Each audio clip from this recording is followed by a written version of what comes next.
¿Qué tal? Buenos días.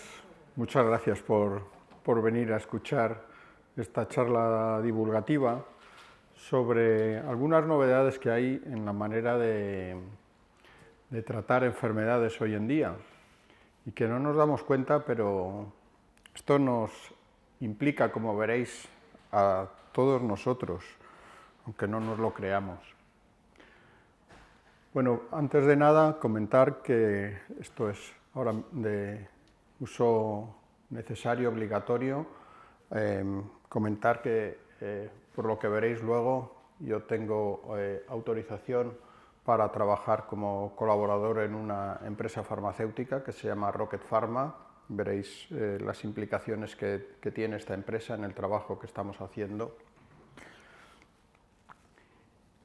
Y todos nosotros, de una o de otra manera, pues sabemos perfectamente que hay muy diferentes tipos de tratar enfermedades, desde las terapias farmacológicas, la radioterapia, la cirugía. Adentrándonos más en el campo de las nuevas terapias, nos encontramos con algo que también es relativamente reciente, que es la terapia celular, sobre todo desde que se empezaron a realizar trasplantes de médula ósea en pacientes con enfermedades hereditarias o fundamentalmente cáncer, leucemias y linfomas. Ahora bien, desde el año 2007 ya el Parlamento Europeo designó la creación o la designación de lo que se conocen como medicamentos de terapias avanzadas. Los medicamentos de terapias avanzadas pueden ser de 4 tipos: medicamentos de terapia génica, medicamentos de terapia celular somática, de ingeniería tisular o medicamentos combinados de terapias avanzadas. Y fundamentalmente hoy nos vamos a referir a lo que tiene que ver con los medicamentos de terapia génica. Bien, ¿qué tipos de enfermedades se han tratado o se pueden tratar por terapia génica? Pues yo diría que prácticamente todos. Las primeras enfermedades que se trataron a través de terapia génica fueron enfermedades hereditarias, enfermedades que en la mayor parte de los casos se deben a alteraciones en un único gen en el paciente enfermo, y un caso muy típico y precisamente en donde se empezaron a tener mejores resultados ya desde hace más de 20 años fue en los niños con inmunodeficiencias congénitas. Son los que se llaman niños burbuja, que por no tener sistema inmune tienen que vivir en una burbuja que les permita estar completamente aislados del ambiente, porque una gripe o un catarro para estos niños es mortal. Pero hay muchas otras enfermedades que se pueden tratar por terapia génica y que se incluyen dentro de lo que conocemos como enfermedades monogénicas. Pero también hay enfermedades adquiridas, que son enfermedades de origen diverso, incluso en algún caso no del todo conocido, y el caso más típico es el caso del cáncer. Pero la artritis reumatoide, infecciones por HIV, hepatitis, COVID, etc.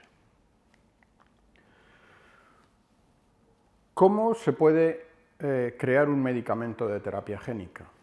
Pues fundamentalmente hay 2 maneras de generar estos medicamentos. Uno de ellos son medicamentos que se generan a través de vectores virales, es decir, virus modificados genéticamente, y estos virus pueden portar ácidos nucleicos como DNA, RNA o nucleasas de diseño de las que hablaremos al final. Pero como complemento a los vectores virales tenemos también los vectores que conocemos como vectores no virales. Estos vectores no virales serían vectores artificiales que tratan de imitar la elevada capacidad de infección que tiene un virus y pueden portar exactamente las mismas secuencias que porta un vector viral. Y esto nos implica a todos. De una o de otra manera, todos hemos sido objeto de un tratamiento de terapia génica.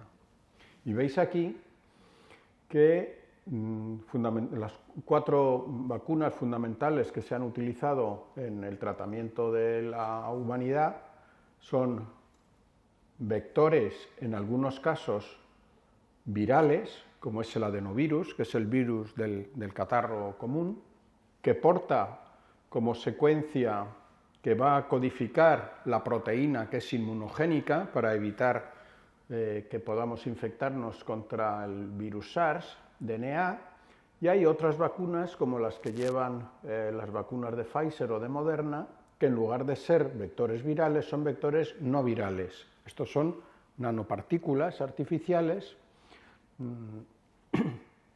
y que en lugar de codificar DNA, codifican RNA. A todos nosotros nos han inoculado una de estas vacunas, aunque el tema de las vacunas por ácidos nucleicos no se considera, las agencias reguladoras no lo consideran como terapias avanzadas porque tienen su propia regulación. Pero esto es una muestra de que la terapia génica está aquí. Y en un campo no tanto de prevención de enfermedades, sino ya de tratamiento, pues básicamente hay 2 maneras de hacer terapia génica de enfermedades. La más directa, y que se parece mucho a lo que acabamos de ver, es la terapia génica que se realiza in vivo, en donde directamente el vector viral o la nanopartícula se administra directamente al paciente. Se utilizan virus como virus modificados de la familia de los adenoasociados. No se utiliza en general el virus que se utilizó o que se está utilizando en las vacunas como el adenovirus, porque el adenovirus es muy inmunogénico. Precisamente por eso se utiliza en una vacuna. Aquí lo que se pretende es todo lo contrario, que produzca una escasa respuesta inmune en el paciente. Y son virus que no se integran en el genoma de las células. Por lo tanto, si se introduce en un tejido que se divide muy deprisa, el vector terapéutico se va a ir diluyendo con el tiempo. Como consecuencia de esto, las enfermedades que se tratan a través de este tipo de aproximaciones con virus que no se integran en el genoma, pues tienen como diana tejidos que se dividen muy poco. El hígado, el cerebro, el músculo, y precisamente se utilizan para el tratamiento de este tipo de patologías que afectan a estos tejidos. Frente a la terapia génica in vivo, hay otra modalidad para hacer terapia génica en los pacientes. Es la terapia génica ex vivo. Aquí, en lugar de administrar el vector terapéutico en el paciente, lo que se hace es que se extraen las células diana en el paciente, se exponen al vector terapéutico in vitro, y una vez que se han corregido del defecto genético las células, estas se implantan de nuevo en el paciente. Aquí el virus no ve al paciente, el virus solo ve a las células. Esto tiene una gran ventaja y es que, por ejemplo, no produce respuestas inmunes porque el virus ya ha desaparecido en el momento en el que se introducen las células. Aquí el medicamento no es directamente el vector viral, sino que el medicamento son las células modificadas genéticamente. Y claro, aquí, mediante estas aproximaciones, sí que se están utilizando vectores que se integran en el genoma de las células, de manera que cuando una célula se divide, el virus, el gen terapéutico que ha metido el virus, al estar integrado en el genoma, no solamente está presente en la célula diana, sino que en toda su progenie. Y esto indica que si esta célula se divide durante toda la vida de un paciente, esto puede durar también toda la vida durante toda la vida del paciente, aunque el tejido se esté dividiendo muy activamente. Y por eso tejidos diana típicos pueden ser la médula ósea o puede ser la piel, que se están dividiendo muy activamente. Vamos a ver algunos ejemplos con impacto. La atrofia muscular espinal. Este es un pequeño bebé afectado por esta enfermedad, mortal en el 100% de los casos. Estos pacientes fallecen porque no pueden respirar y al cabo de los pocos meses todos ellos terminan falleciendo y no tienen alternativa terapéutica. Entonces lo que hizo un grupo de investigadores fue desarrollar un vector de la familia de los AAV que os decía antes. Este vector se inocula en la sangre del paciente, va al hígado y produce la proteína SM1 que le falta al paciente y que le impide al tejido muscular tener actividad como tal.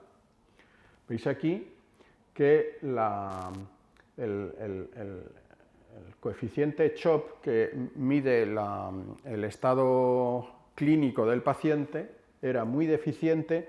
Ninguno de los pacientes con esta enfermedad alcanza un factor superior a 40, lo normal es 65. Veis que la inmensa mayoría de todos estos pacientes estaban por debajo de este factor y como consecuencia del tratamiento, pues algunos de ellos llegaron a alcanzar la normalidad y estos pacientes hoy en día viven normalmente.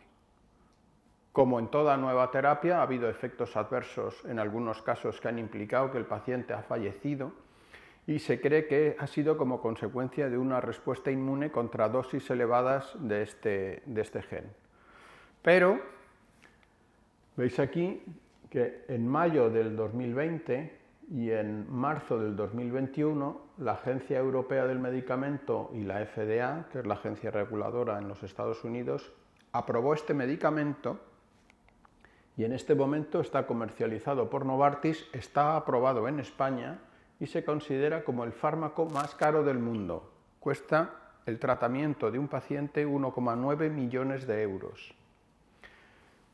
Y esto es algo que, bueno, está removiendo no solo el mundo de la empresa, sino que está removiendo el mundo de las agencias reguladoras y el mundo de las autoridades sanitarias, porque esto es lo que viene. Y entonces, saber si esto va a ser compatible con los sistemas de salud público que tenemos hoy en día, pues es un problema que está muy abierto.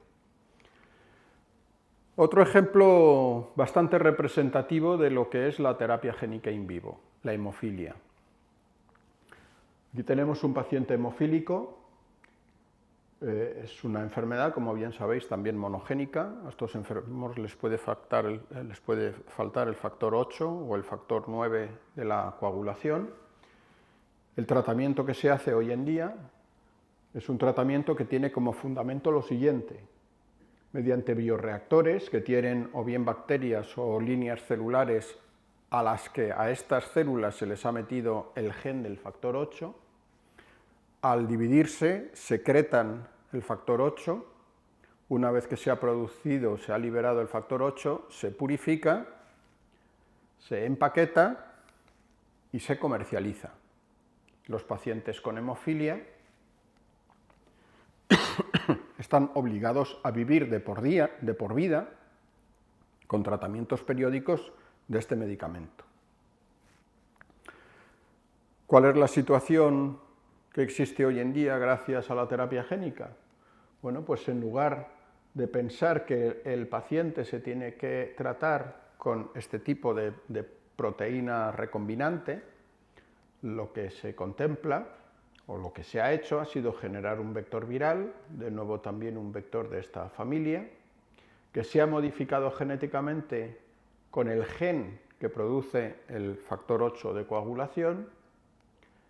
Este virus se introduce en la sangre del paciente, el virus tiene tropismo por el hígado, en el hígado se inserta en esas células, aunque no en el genoma, porque es un virus no integrativo, pero como el hígado no se divide en el adulto activamente, las partículas víricas o el genoma del virus presente en estas células empieza a producir factor 8 y, en definitiva, lo que ocurre es que lo que aquí hacía un bioreactor, el bioreactor ahora es el paciente.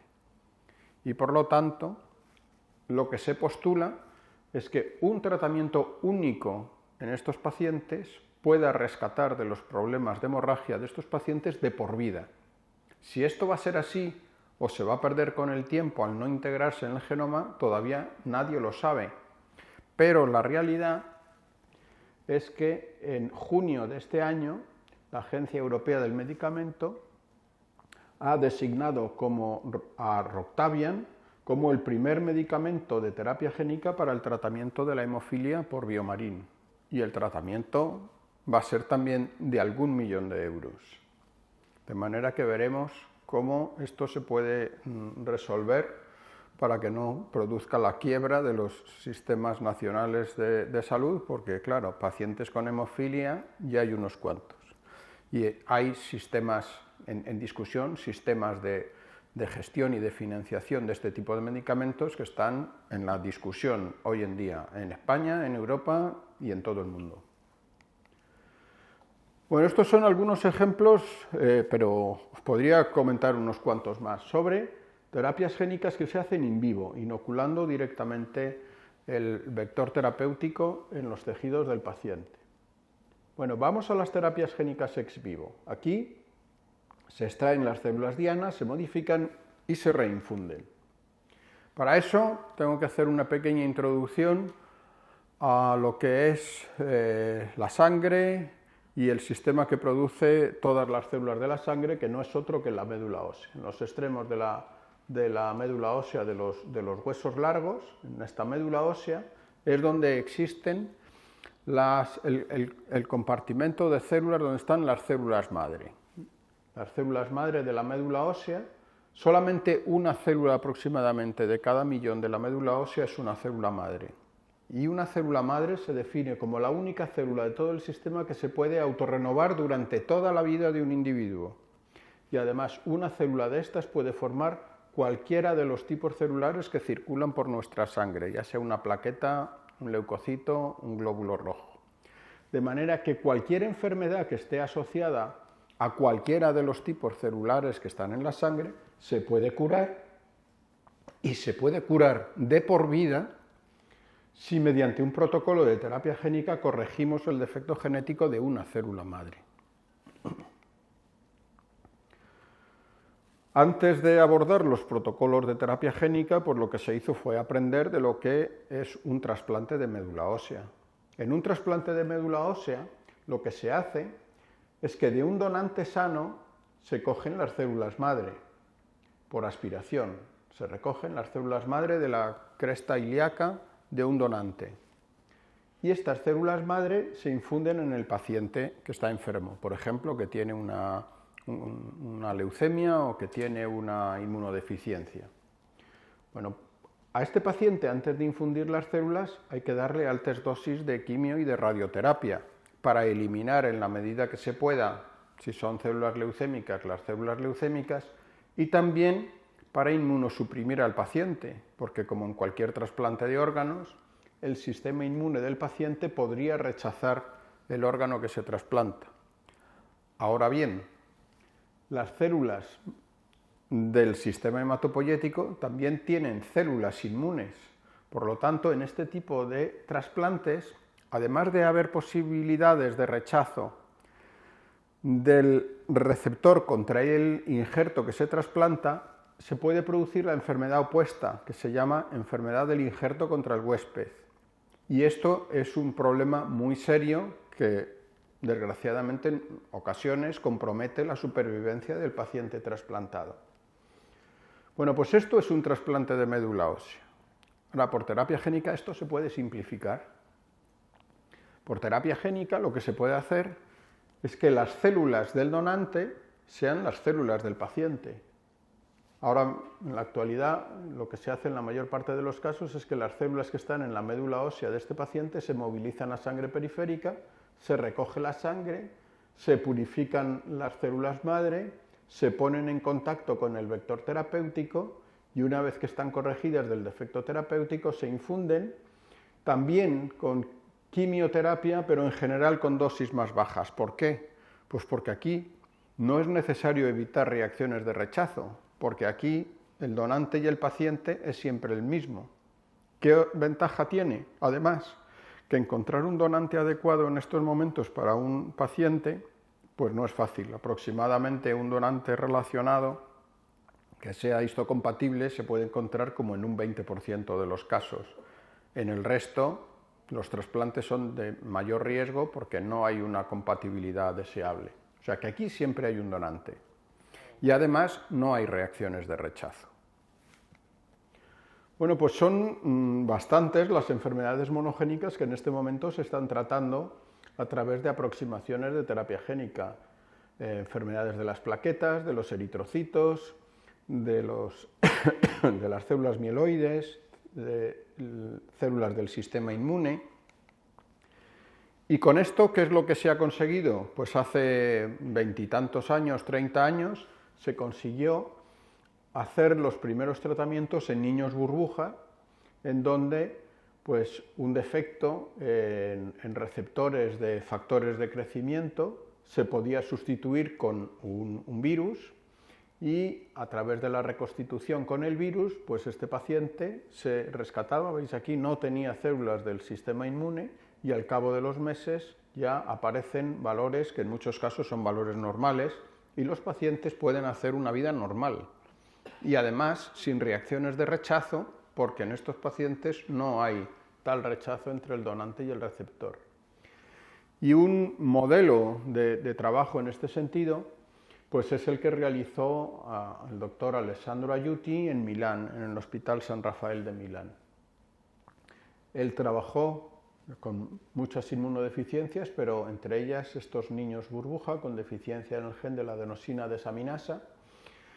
En el año 17 publicó los resultados de los 25 años de seguimiento de los primeros pacientes que trató con esta terapia, y en función de los resultados obtenidos pues se le concedió un premio de impacto en el mundo médico. Y también, de manera interesante, en abril del 2016 la Comisión Europea, por recomendación de la Agencia Europea del Medicamento, aprobó las células de los pacientes con esta enfermedad modificadas genéticamente como el primer medicamento de terapia génica basado en una célula corregida de un defecto genético como un medicamento. Y este medicamento no solo se aprobó, sino que se obtuvo la comercialización, la aprobación de la comercialización. Si bien por problemas económicos, Orchard, que es la empresa que se responsabilizó de la producción de este medicamento, ha retirado como tal del mercado por cuestiones económicas, de falta de solvencia, por dificultades para encontrar acuerdos con las agencias reguladoras de los diferentes países. Y ahora mismo se están tratando estos pacientes, pero como ensayo compasivo. ¿Y qué se puede hacer en este sentido desde un centro público como es el CIEMAT? Pues bueno, de las diferentes enfermedades monogénicas que os he enseñado antes, en algunas de ellas nosotros empezamos a trabajar hace más de 20 años. Entre ellas está la anemia de Fanconi, una anemia congénita, que es deficiencia de un gen que produce piruvato quinasa eritrocitaria, lo llamaremos PKD, una anemia congénita, y una inmunodeficiencia por el déficit de la adhesión leucocitaria del tipo 1, lo llamaremos LAD.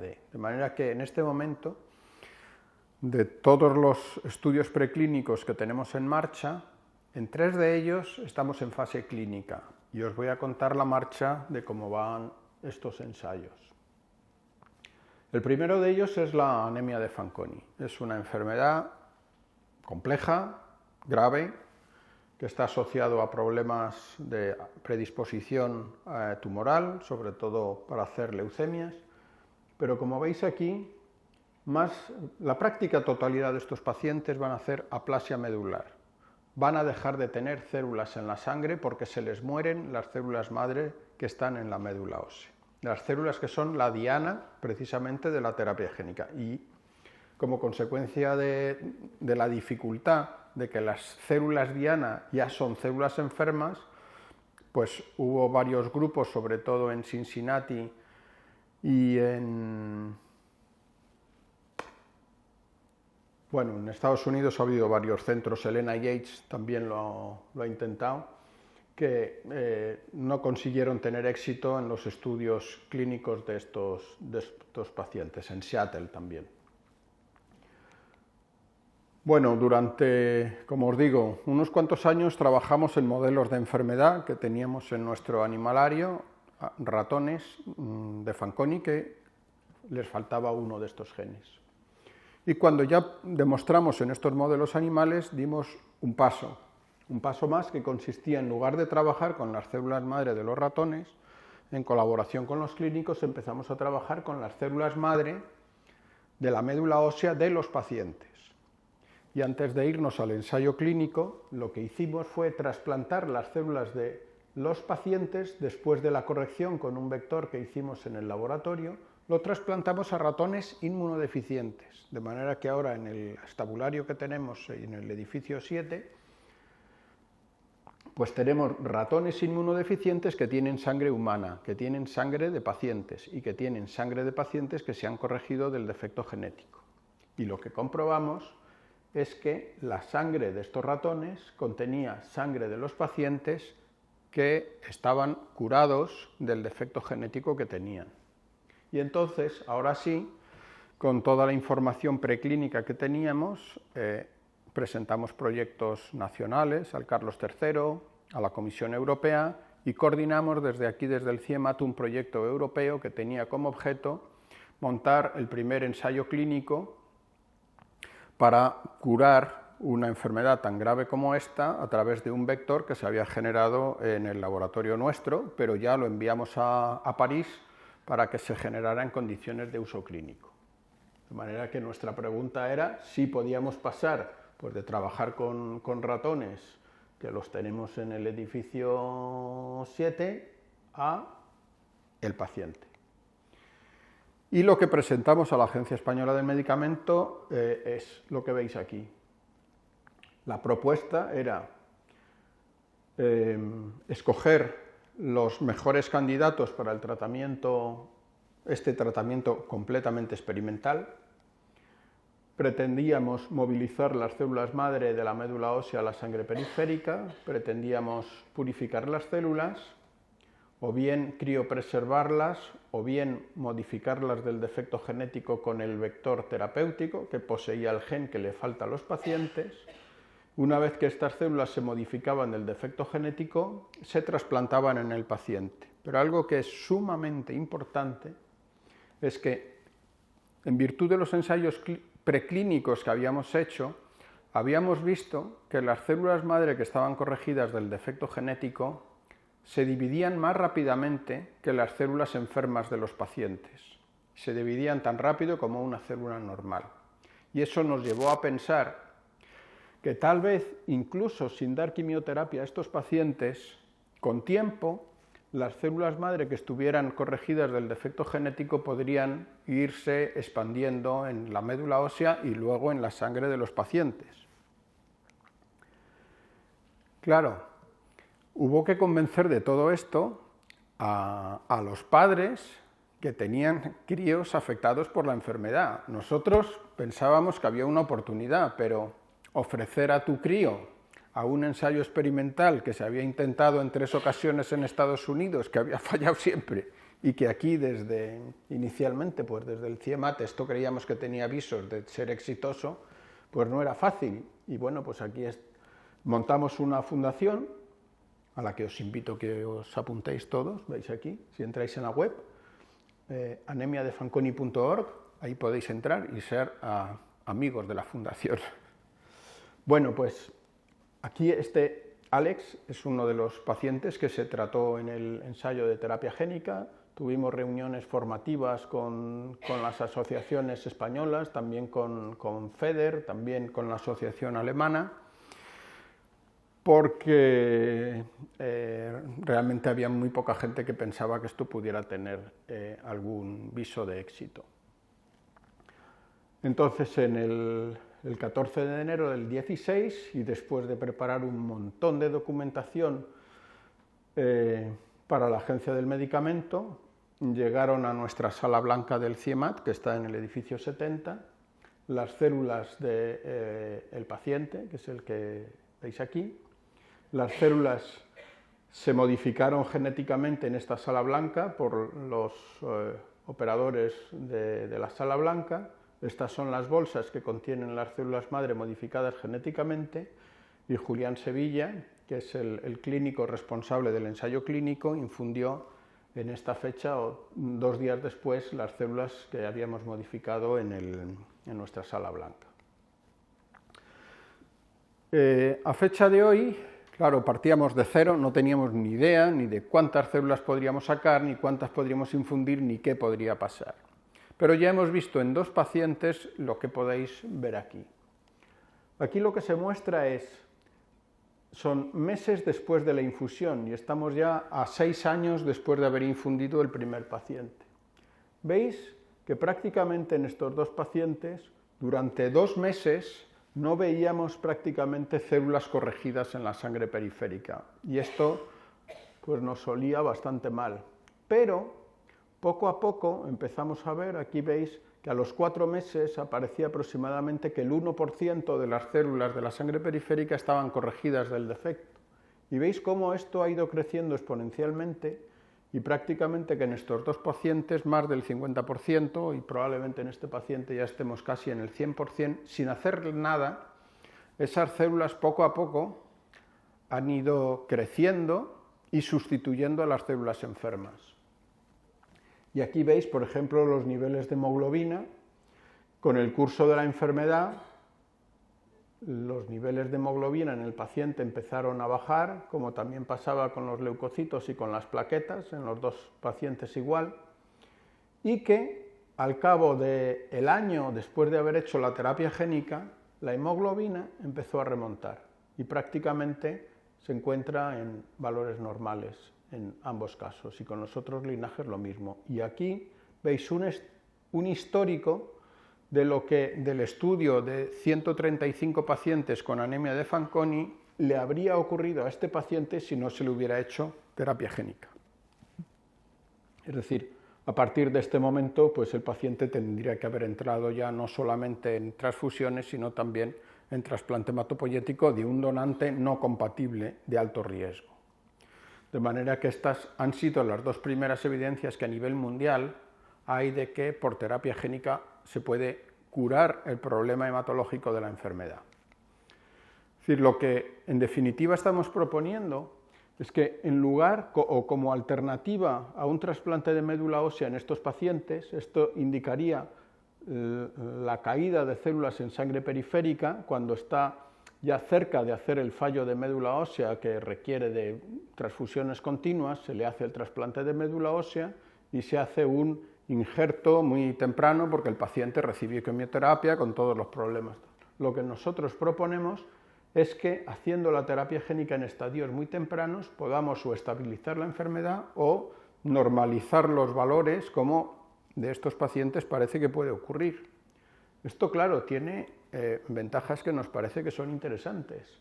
El paciente no recibe nada de quimioterapia, por lo tanto, 2 días después de haberle infundido las células se puede ir a su casa y puede salir a la calle. No hay ningún efecto adverso de rechazo, porque el donante y el receptor es el mismo.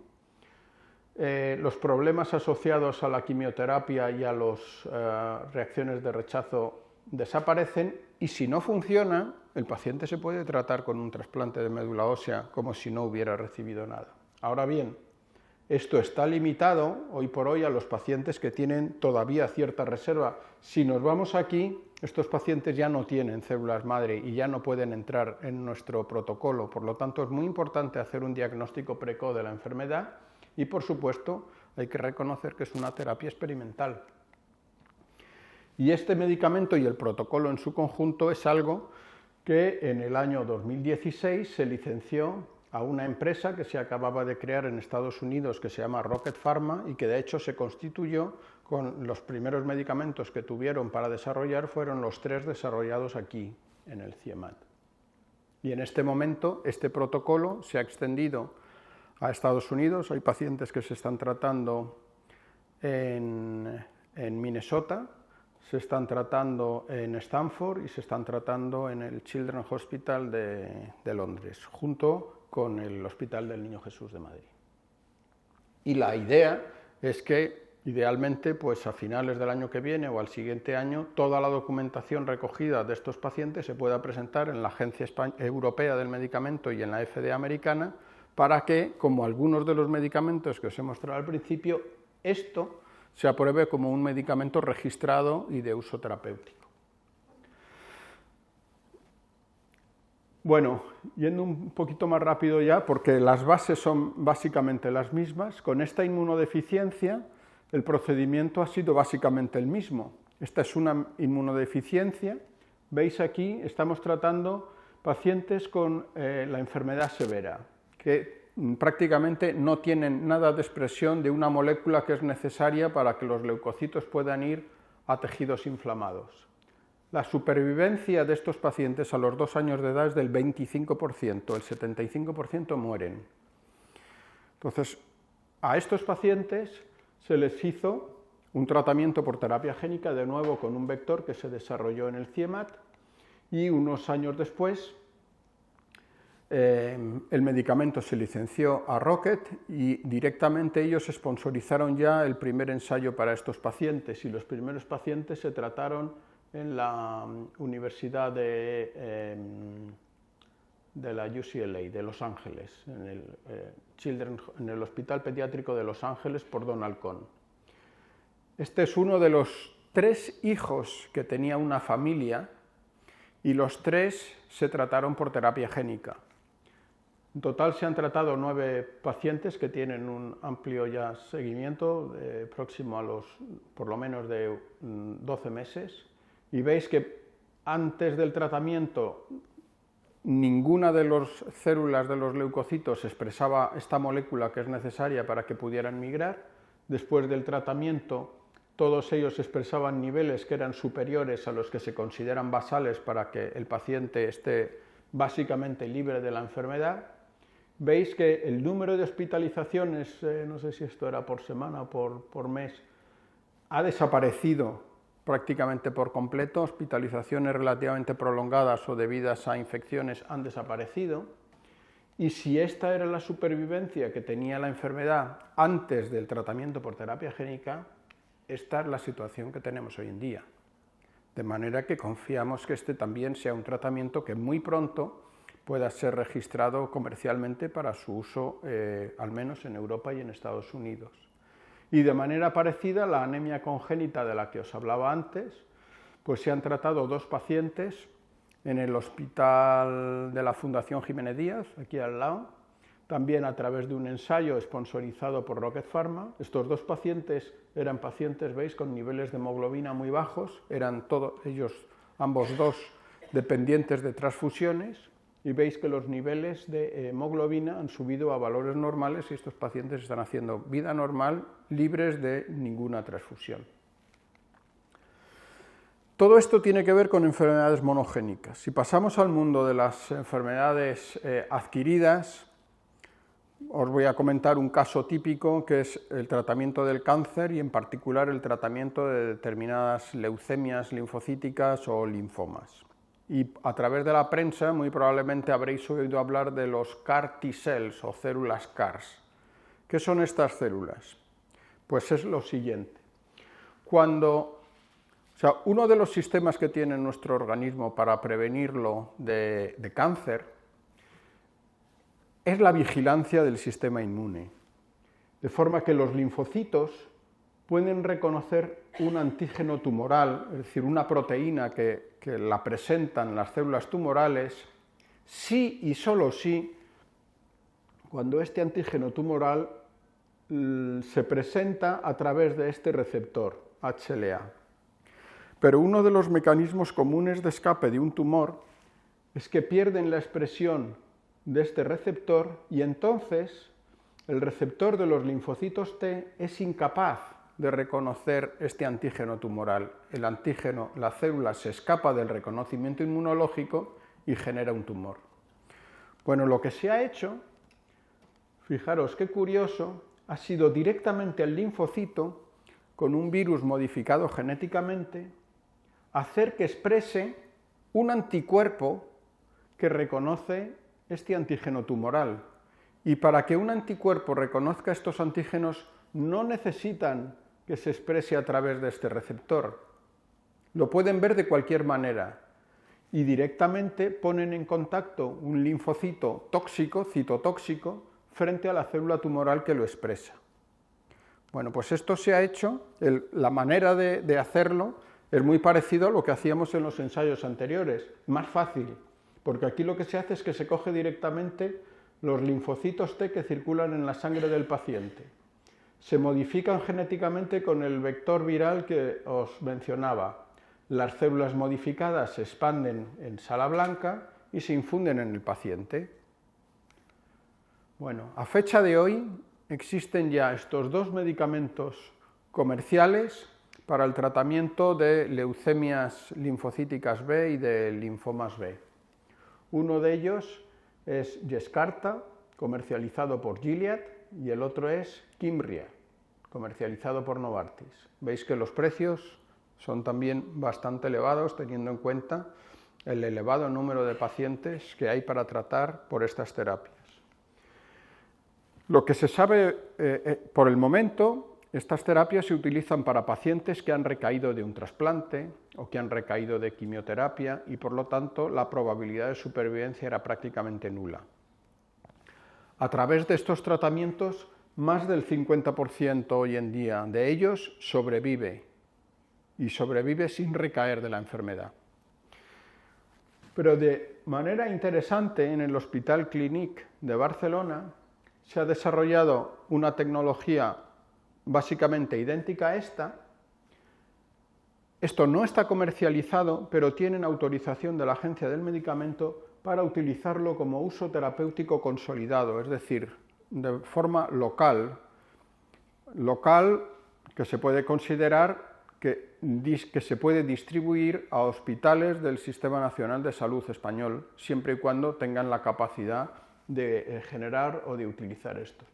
Y veis que las tasas de supervivencia de lo que han generado en el Hospital Clínico de Barcelona pues es muy comparable a los medicamentos comerciales, y el coste, cuando no se produce de manera comercial, pues es como de 1/3 del coste que es asociado a un medicamento comercial.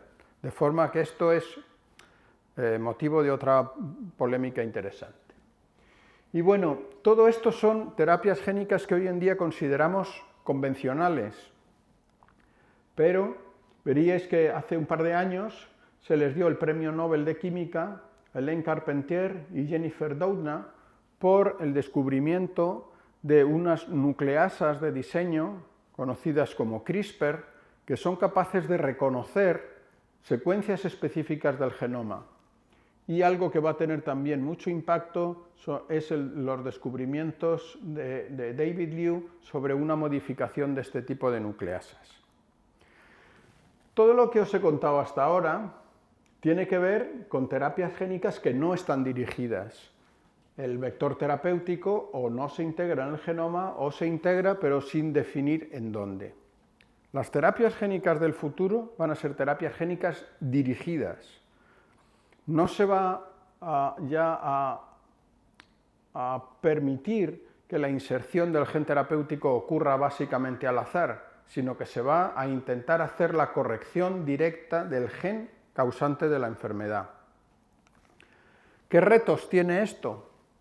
Bueno, pues tenemos que, para hacer la corrección de un defecto genético específico, habrá que buscar estrategias que sean capaces de seleccionar en cuál de todos los cromosomas del genoma humano está la mutación. Es más, nuestro genoma tiene del orden de 25.000 genes y tiene del orden de 6.500 millones de nucleótidos, que es cada una de las letras que conforman nuestro código genético.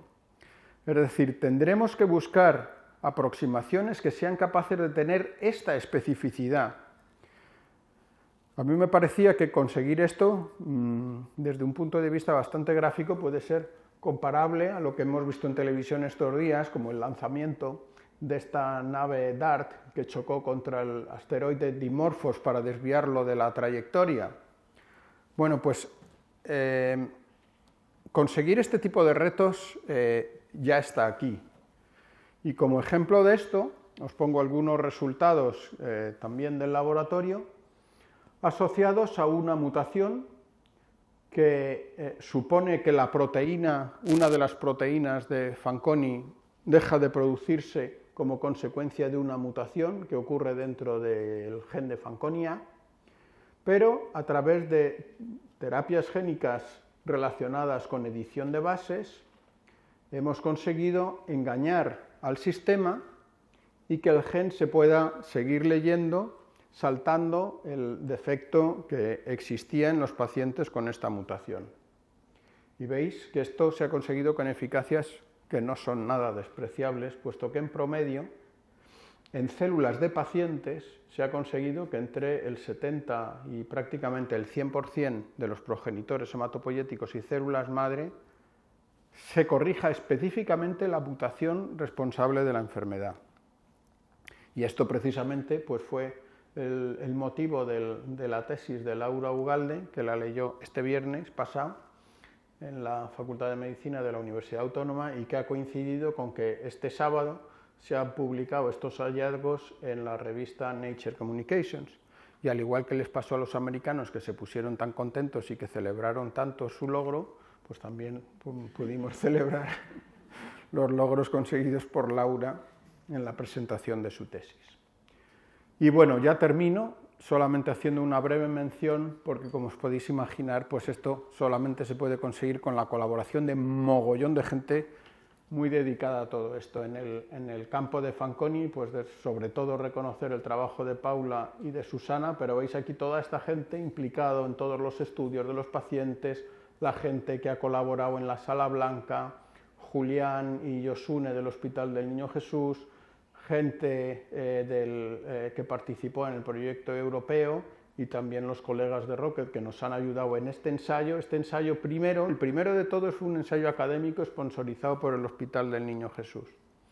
El segundo, que es un ensayo ya global, internacional, dirigido a la aprobación del medicamento, estuvo sponsorizado por Rocket Pharma y, como os decía, este está hecho en estrecha colaboración con Stanford, el Hospital del Niño Jesús, la UCL de Londres y la Universidad de Minnesota.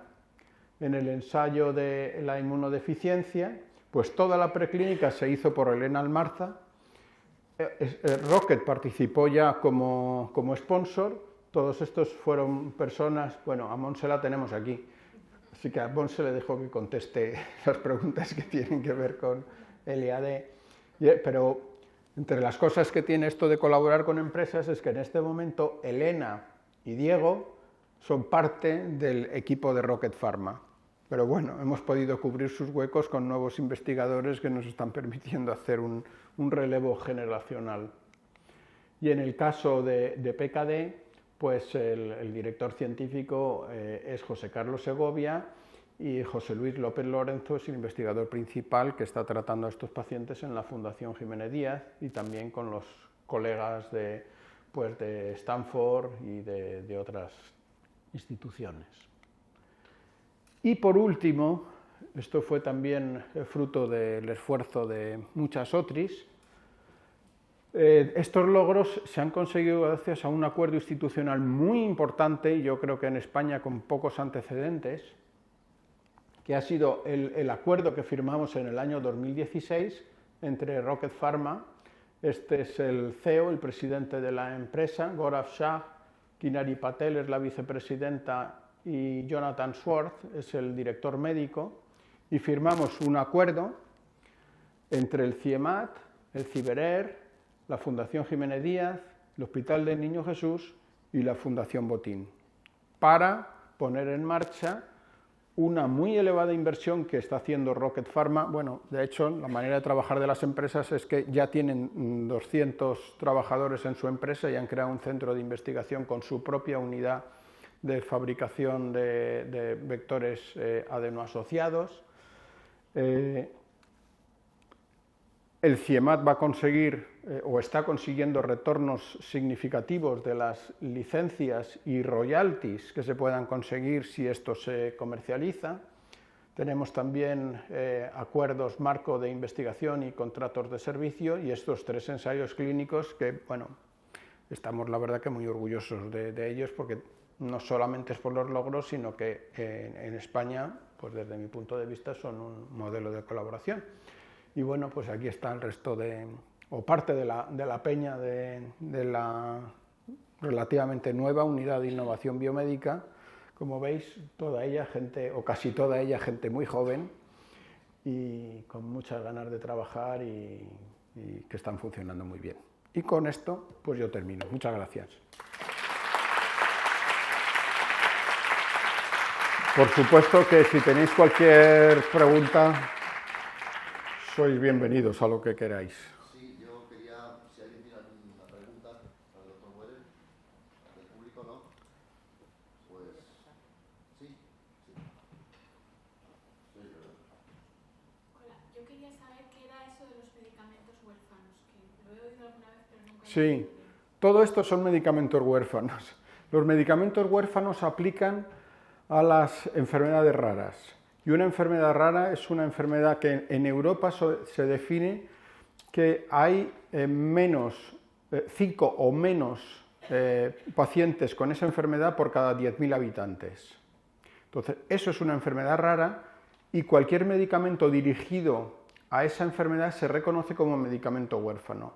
Y es algo muy importante porque tanto en Estados Unidos como en Europa hay ventajas muy importantes para la investigación en medicamentos huérfanos, porque claro, se entiende que la empresa farmacéutica no tiene mucho interés en trabajar para enfermedades donde hay muy pocos pacientes. Entonces nosotros conseguimos, primero, poder aplicar a convocatorias españolas y europeas para enfermedades huérfanas. Y obtuvimos financiación para empezar a través de esas convocatorias. Y en segundo lugar,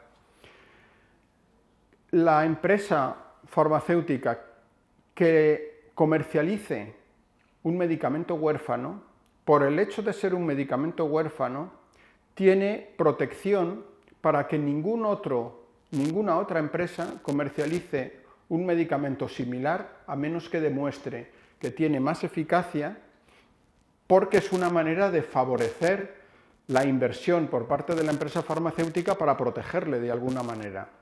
De manera que me alegro que hayas hecho esa pregunta porque es muy importante. ¿Alguna pregunta más?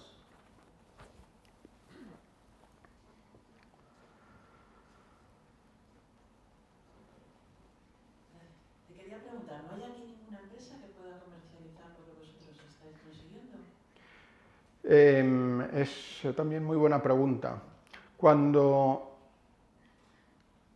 se acercaron a nosotros 2 empresas americanas, tuvimos esa suerte de poder escoger entre 2 empresas americanas, por una parte nos sentimos muy halagados y por otra parte nos sentimos también un poco frustrados. Por el momento, no. Por el momento no hemos recibido ninguna oferta interesante para comercializar estos productos, porque, ojo, es muy importante seleccionar muy bien con quién te alías, porque esto es como tener un crío y ponerlo en manos de un tercero para que lo lleve a la universidad y se haga mayor. Para nosotros ha sido muy importante el dinero que hemos recibido de Rocket y que vamos a seguir recibiendo para trabajar en el laboratorio. Pero yo diría que más importante que eso es que es brutal la capacidad que tiene esta gente para llevar algo que hacemos en un centro público español a manos de las agencias reguladoras europeas, americanas, llevarlo a Stanford, llevarlo a Minnesota, llevarlo a los mejores hospitales del mundo. Y cuando ellos han visto que tenían que negociar con la FDA, por lo que han hecho ha sido contratar a uno de los expertos que tenía la FDA para que les haga todo el estudio regulatorio. Entonces, yo no sé si viniera un inversor que dijera que le interesa comercializar un producto, lo primero que le diría es: ¿y qué garantías me das tú de que puedes llevar esto a comercialización en 3 años? Porque si no me las da, aunque nos den retornos por hacer esa licencia, tal vez no nos interese hacerlo, porque lo que queremos es que esto llegue a todo el mundo cuanto antes.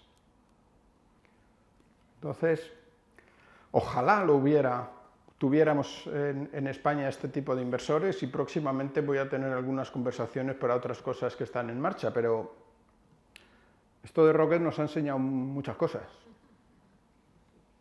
¿Había alguna otra pregunta? Yo quiero hacerte una pregunta que es más una curiosidad, pero antes te quiero dar las gracias como paciente de hematología que soy y por tu presentación excelente. Tengo curiosidad por saber cómo iniciasteis esta investigación en el CIEMAT, cómo empezáis la investigación en terapias génicas, ¿de dónde surge? Pues mira, es muy curioso, porque nosotros pertenecíamos antes a la unidad de protección radiológica. Claro, y dependíamos de la unidad de protección radiológica porque toda la historia de las células madre se remonta a la historia de los accidentes nucleares y se vio que aquellos animales de experimentación o personas que estaban expuestas a dosis altas solamente sobrevivían si lo que antes se pensaban que eran unas células que había en el bazo, algunas de ellas podían sobrevivir. De manera que la investigación en el mundo de las células madre empezó gracias a la investigación en el campo de la radioprotección. Y de ahí vino el conocimiento de las células madre, el trasplante de las células madre de donantes sanos a enfermos, de ahí el premio Nobel de Medicina que le dieron a Donald Thomas en Seattle, y fue expandiéndose el conocimiento de las células madre.